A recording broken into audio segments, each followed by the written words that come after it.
پیارے دوستو السلام علیکم۔ پیارے دوستو، آج جو میں آپ کو کہانی سنانے جا رہی ہوں اس کا نام ہے کافر تاجر۔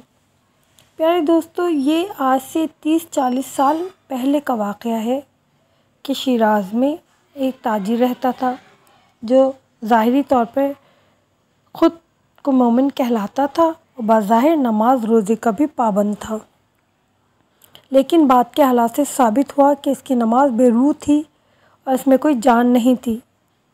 ہوا یہ کہ وہ تاجر خلاش ہو گیا۔ اس پر ایسی نوبت آئی کہ وہ کاروبار چھوڑ کر گھر میں بیٹھ کر سوچنے لگا کہ میں کب تک گھر کا سامان بیچ کے خود و نوش کا سامان حاصل کرتا رہوں گا۔ گھر کا سامان بیچ کر زیادہ سے زیادہ 3 سال کا عرصہ بسر کر سکوں گا۔ اس کے بعد میں کیا کروں گا؟ کیا 3 سال بعد میں گلیوں میں بھیک مانگوں گا؟ یہ سوچ کر بہت پریشان ہوا۔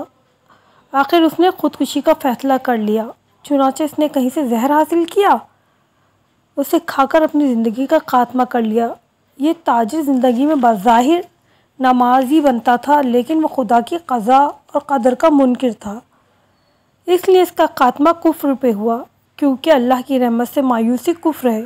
جیسے کہ اللہ تعالیٰ کا فرمان ہے، اللہ کی رحمت سے مایوس نہ ہونا، کیونکہ کافر ہی اللہ کی رحمت سے مایوس ہوتے ہیں۔ مایوسی گناہ کبیرہ ہے۔ جو شخص خدا کی رحمت سے مایوس ہو جاتا ہے وہ کافر ہو کر مرتا ہے۔